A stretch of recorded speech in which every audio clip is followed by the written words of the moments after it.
Welcome friends, SRC learning में आपका स्वागत है। आज हम क्लासेस एंड ऑब्जेक्ट्स के कॉन्सेप्ट को ऑब्जेक्ट विद एरे के साथ पढ़ेंगे। लास्ट सेशन में हमने देखा था, ये लास्ट वीडियो में आपने देखा होगा कि हमने एक ही क्लास के 3 ऑब्जेक्ट्स क्रिएट किए थे।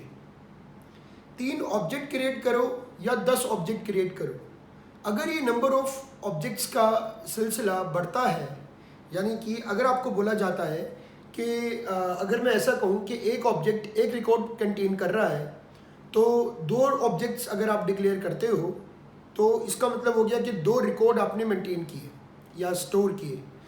इसी तरीके से अगर बोला जाता है कि 5 रिकॉर्ड मेंटेन करने हैं तो आप 5 ऑब्जेक्ट डिक्लेयर करते हो।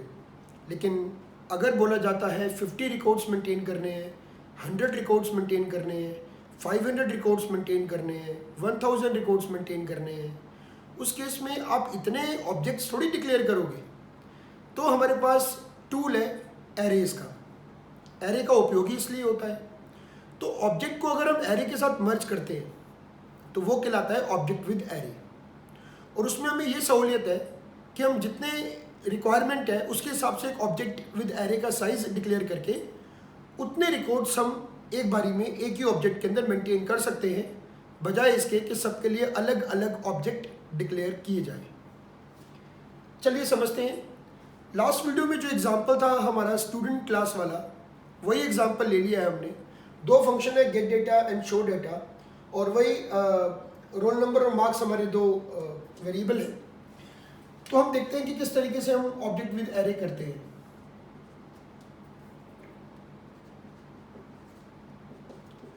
अब हमने स्टूडेंट क्लास का एक ऑब्जेक्ट डिक्लेयर किया विद एरे के साथ। लेट्स से हमने ऑब्जेक्ट विद एरे का नाम ओबीजे दे दिया ऑफ 3। तो एरे का जो साइन होता है वो हम जानते हैं कि एरे का साइन ये होता है, इसको हम सबस्क्रिप्ट बोलते हैं,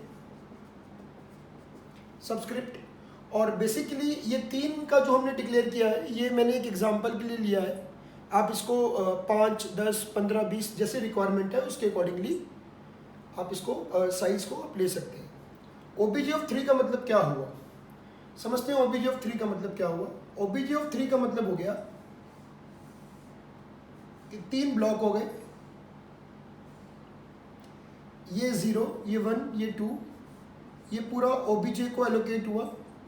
ये कहलाएगा ओबीजे ऑफ 0, ये कहलाएगा ओबीजे ऑफ 1, ये कहलाएगा ओबीजे ऑफ 2।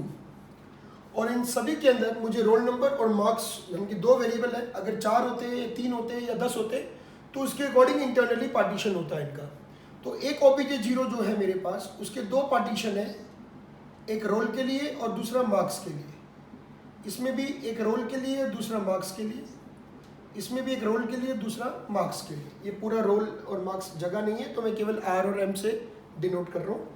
तो ओबीजे 0 का रोल नंबर होगा, ओबीजे 0 का मार्क्स भी होगा, ओबीजे 1 का रोल नंबर भी होगा, ओबीजे 1 का मार्क्स भी होगा, ओबीजे 2 का रोल नंबर और ओबीजे 2 का मार्क्स भी होगा। अब डिपेंड्स कि आप इसका साइज क्या लेते हो, उसके अकॉर्डिंग ये एक्सटेंड हो जाएगा।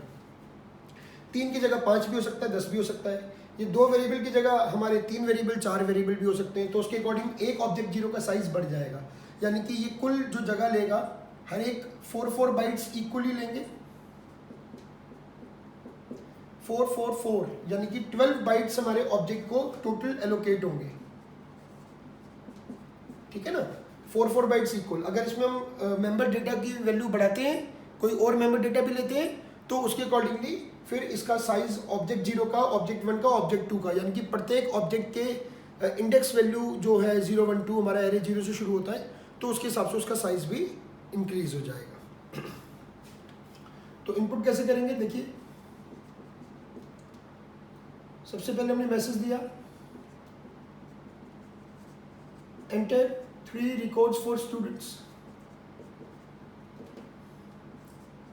4 int I equals to 0, I less than 3, I plus plus. अब आप एक बात कंसिडर करिए कि चूंकि हम लोग एरे का उपयोग कर रहे हैं और एरे का साइज आप बढ़ा भी सकते हो, तो अलग अलग इनपुट नहीं करवाएंगे। ओबीजे ऑफ 0 के लिए इनपुट करवाएं, ओबीजे फिर 1 के लिए कोडिंग करें, ओबीजे 2 के लिए कोडिंग करें।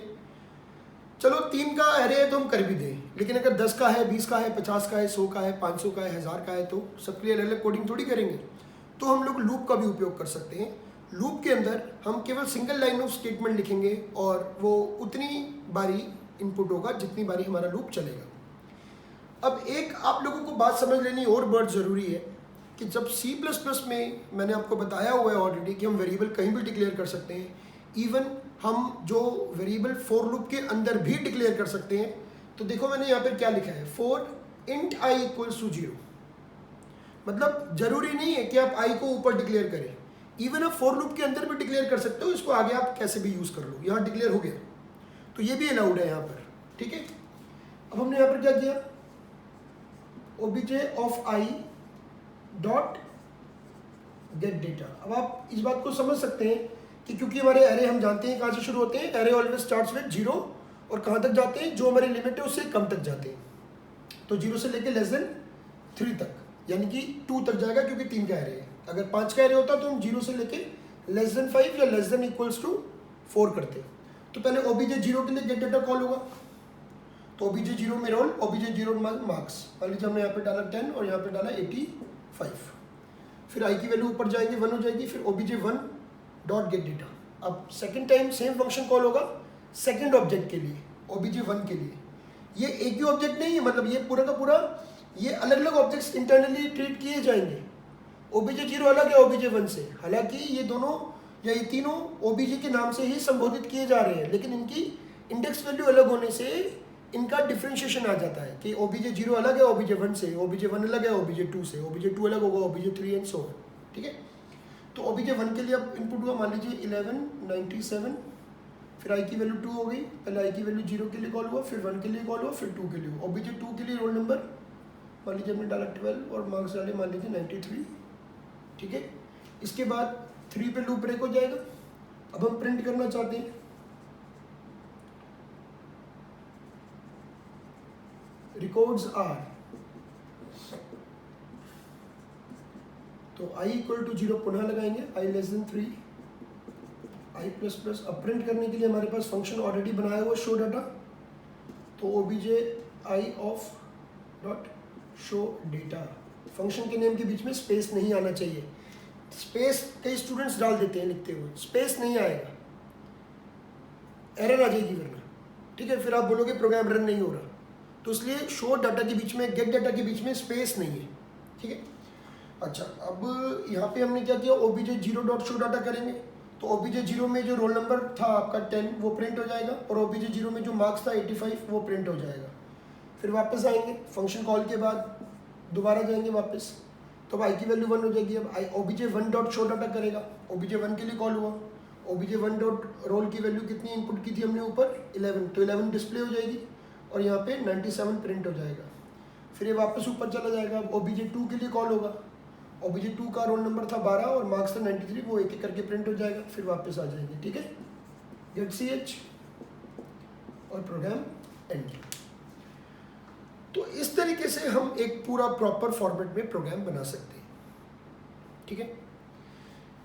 आई होप आपको क्लियर हुआ होगा। तो अब मैं आपको एक क्वेश्चन दे रहा हूँ, आप उसको एक्सरसाइज के रूप में खुद करके देखेंगे। क्वेश्चन है कि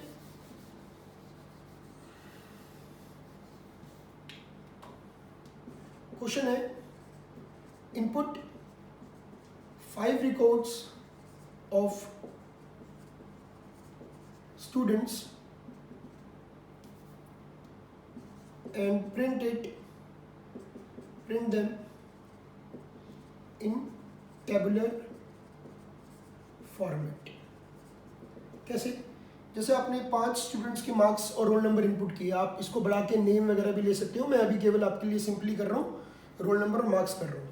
तो इनपुट आप जैसे मर्जी करो, मैं फिर से बोल रहा हूँ, इनपुट जैसे मर्जी करो, roll number marks, roll number marks, roll number marks, roll number marks, roll number marks, 5 बार इनपुट हो गया अलग अलग। प्रिंटिंग कैसे होनी चाहिए? Print them in tabular format. जैसे रोल नंबर 10 के मार्क्स आए आपके मान लीजिए 85, 11 के आए मान लीजिए 97, 12 के आए 93, 13 के आए मान लीजिए 86 और 14 के आए मान लीजिए 84, ठीक है ना। तो ये 5 रिकॉर्ड हो गए। तो मुझे आउटपुट में ऐसा चाहिए, ये आउटपुट चाहिए, मतलब प्रिंटिंग ऐसी आनी चाहिए टेबुलर फॉर्म में। ऑब्वियसली लाइन वाइन नहीं प्रिंट करनी अभी आपने, मैं ग्राफिक्स का नहीं पढ़ा रहा हूँ, सिर्फ आपको नॉर्मल प्लेन ऐसे प्रिंट करना है, ऐसे टेबुलर फॉर्म में प्रिंट करना है ऐसे। अगर आप ऑब्वियसली अगर आप कोई और फील्ड ऐड करते हो तो वो भी आप बीच में ऐड कर सकते हो, तो उसको भी टेबुलर फॉर्म में ही प्रिंट करना है। That is clear? ठीक है, चलिए इसके साथ एक चीज और समझ लेते हैं। किसी भी मेंबर फंक्शन को अगर हमने बाहर बनाना है, यानी कि to define member function outside the class boundary, तो क्या सिंटेक्स होता है? इसका मतलब समझ लेते हैं पहले, मैं क्या बोलना चाह रहा हूँ और क्या समझाना चाह रहा हूँ। मैं ये समझाना चाह रहा हूँ कि जैसे गेट डेटा हमारा एक मेंबर फंक्शन है, शो डाटा हमारा दूसरा मेंबर फंक्शन है। मैं चाहता हूँ कि ये फंक्शन क्लास बाउंड्री के अंदर डिक्लेयर ना होके, क्लास बाउंड्री के मतलब डिक्लेयर नहीं, सॉरी, डिफाइन होके, इसको डेफिनेशन बोलते हैं। डेफिनेशन मतलब बनाना। मेरे कहने का मतलब ये है, आई रिपीट, मेरे कहने का मतलब ये है कि gate data and show data जो क्लास की बाउंड्री के अंदर बनाया हुआ है, मैं इसको क्लास बाउंड्री के बाहर बनाना चाहता हूँ। ठीक है, तो ये कैसे पॉसिबल होगा कि मैं अगर इसको क्लास बाउंड्री के बाहर बनाना चाहता हूँ, और मैं क्यों करना चाह रहा हूँ ऐसा? देखिए, हम ये इसलिए करते हैं, जब हम बड़े प्रोजेक्ट्स में C++ में काम करते हैं तो हमारे पास एक क्लास में अगर मान लीजिए 50 फंक्शंस हैं, तो एक क्लास कब शुरू हुई, उसके अंदर 50 functions one and after another sequence में आपने डिफाइन किए हुए हैं, और उसके बाद जाके आप क्लास क्लोज करते हो, बंद करते हो, एंड करते हो। फिर दूसरी क्लास, आगे बड़े प्रोजेक्ट्स में मल्टीपल क्लासेस में, हंड्रेड्स ऑफ क्लासेस में भी काम कर सकते हैं। अब ऐसे केस में कौन सी क्लास कहाँ शुरू हो रही है, कहाँ बंद हो रही है, हमें एक स्क्रीन पे व्यू देखना है कि इस क्लास के अंदर कितने फंक्शंस हैं। मान लीजिए क्लास के अंदर 5 फंक्शंस हैं, अभी 2 बनाए हैं तो पूरा बोर्ड भर गया। अगर मान लीजिए 3 फंक्शंस और होते हैं, उसकी लेंथ भी ज़्यादा होती, तो आपको स्क्रीन पे पता ही नहीं चलेगा ये क्लास कब शुरू हुई, कब बंद हो रही है। ठीक है ना? तो what we want to do, we want कि ये जो मेरे फंक्शन है ये क्लास के अंदर डिक्लेयर भले ही हो जाए, लेकिन डिफाइन कहीं पर भी हो, यानी कि बाहर डिफाइन हो। इससे होगा ये कि एक क्लास के अंदर मान लीजिए 10 फंक्शंस है, तो जो 10 फंक्शंस आपने डिक्लेयर किए हुए हैं वो आपको एक स्क्रीन पे, कंप्यूटर स्क्रीन पे आपको दिख जाते हैं। और इसका एक लाभ और भी है कि आपको मालूम चल जाता है कि आपने बस फंक्शन डिक्लेयर कर दिए, अब डिफिनेशन हम इजीली करते रहेंगे, तो एक प्रोग्रामिंग का स्ट्रक्चर्ड कॉन्सेप्ट समझ में आ जाता है कि अच्छा ये क्लास के अंदर ये फंक्शन है, दूसरी क्लास के अंदर फिर इतने फंक्शन है, तीसरी क्लास के अंदर इतने फंक्शन है। ठीक है, तो एक सिस्टमेटिक अप्रोच, एक प्रोफेशनल अप्रोच हमको लगती है। तो बढ़िया भी अप्रोच वही होती है जो मैं बता रहा हूँ कि क्लास को अगर हम सीमित रूप से बनाएं और उसके अंदर जो फंक्शन डिक्लेरेशन है उसको डिक्लेयर कर दें, लेकिन डिफाइन हम बाहर करें। अब डिफाइन बाहर करना बड़ा आसान है, लेकिन आपको सिंटेक्स इंप्लीमेंट करना पड़ेगा। सिंटेक्स क्या है? To define member function outside the class scope is return type, class का name, do not use class keyword, only class name. ठीक है, क्लास नेम मैं बड़ा लिख देता हूं थोड़ा सा,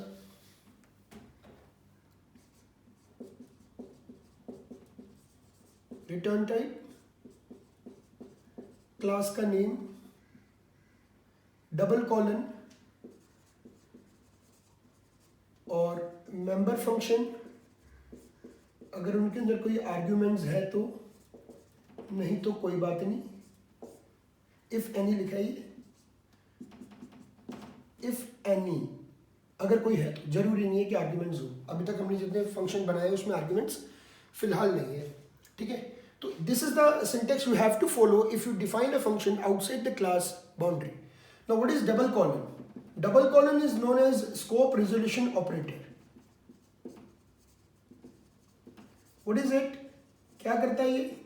it seems like belongs to, ये बिलोंग्स टू बताता है कि ये मेंबर फंक्शन जिसका रिटर्न टाइप ये है, ये मेंबर फंक्शन जिसका रिटर्न टाइप ये है, ये किस क्लास से बिलोंग कर रहा है? इस क्लास से बिलोंग कर रहा है। तो double colon means belongs to that member function is belonging to that particular class. If another function belonging to another class, then we have to give another class name. If we have 3 classes, class A, B, C, तो उनके अलग अलग functions होंगे, तो जिनसे मालूम चल जाएगा कि ये फंक्शन किस क्लास का है। अगर आपके एक प्रोजेक्ट के अंदर 3 क्लासेस बनाई आपने, तो हमें कैसे मालूम चलेगा कि ये फंक्शन कौन सी क्लास से बिलोंग कर रहा है?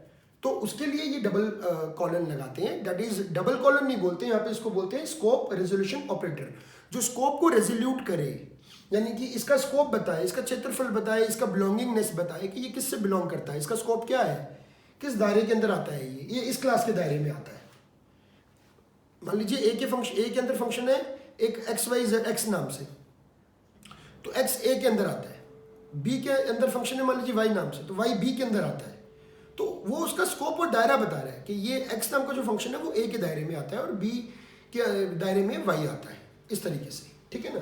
तो इसका सिंगल क्लास के अंदर तो आप इतना यूज़ नहीं पाएंगे, लेकिन जब हम मल्टीपल क्लासेस के अंदर काम करते हैं, आगे हम इनहेरिटेंस पढ़ेंगे, पॉलीमॉर्फिज्म पढ़ेंगे, उन सब के अंदर इसका हम हैवी यूज़ कर सकते हैं। और प्रोजेक्ट्स के अंदर और प्रोफेशनलिज्म में अगर हम देखें तो इसका यूज़ होता ही होता है, ठीक है।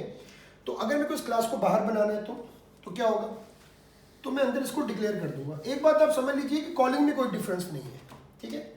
अब मेरे को बाहर बनाना है तो पहले मैं डिक्लेयर कर दूंगा void get data और void show data। ये कोई ज़रूरी नहीं कि आप एक को डिक्लेयर कर रहे हैं तो दूसरे को भी डिक्लेयर करें। आप एक को डिक्लेयर कर दीजिए, एक को डिफाइन कर दीजिए, सिर्फ एक ही को बाहर डिफाइन कर दीजिएगा, ऐसा भी पॉसिबल है, ठीक है ना। तो कोई मैंडेटरी नहीं है कि सारे फंक्शन को आपने ऐसा करना ही है। मैंने इससे पहले अभी ऐसा नहीं किया, तो प्रोग्राम रन हो रहे हैं, ठीक है ना। बट मेक श्योर कि ये तरीका अच्छा है। इससे देखो क्लास की हमारा जो व्यू है वो कितना छोटा हो गया। जो क्लास यहाँ पे बंद हो रही थी वो यहाँ बंद हो रही है। गेट डाटा कैसे बनाएंगे बाहर, देखो void रिटर्न टाइप, क्लास का नेम क्या है student, scope resolution operator and function name क्या है गेट डेटा, ठीक है। अब इसको बाहर कैसे बनाएंगे, देखो इसको बनाएंगे हम लोग, जो अंदर कोडिंग दे रहे थे वही यहाँ देंगे, enter roll and marks of student, cin roll और marks, that's it. Calling same है, ठीक है, कॉलिंग में कोई फर्क नहीं है। अब जैसे मेरे को शो डाटा को भी बनाना है, void student show data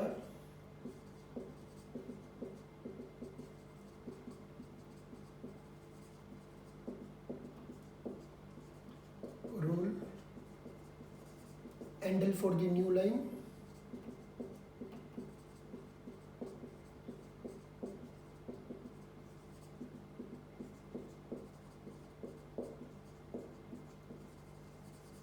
एंडल, बस।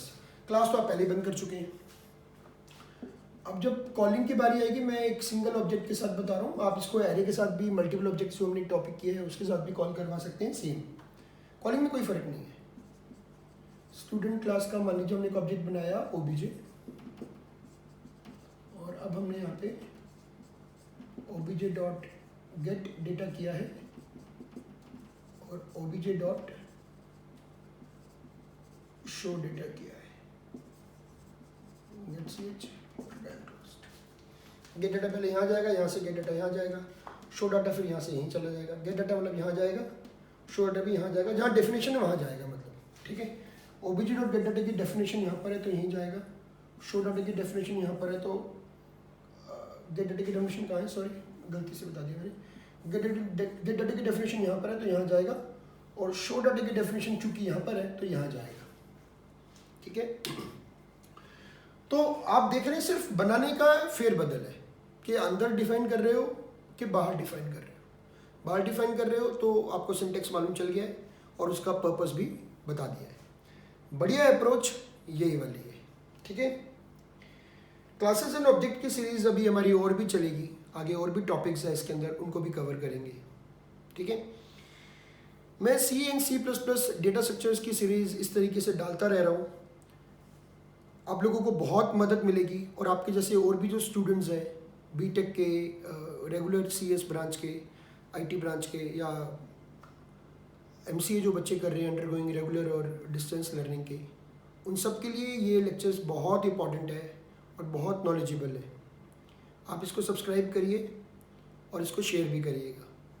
Thank you.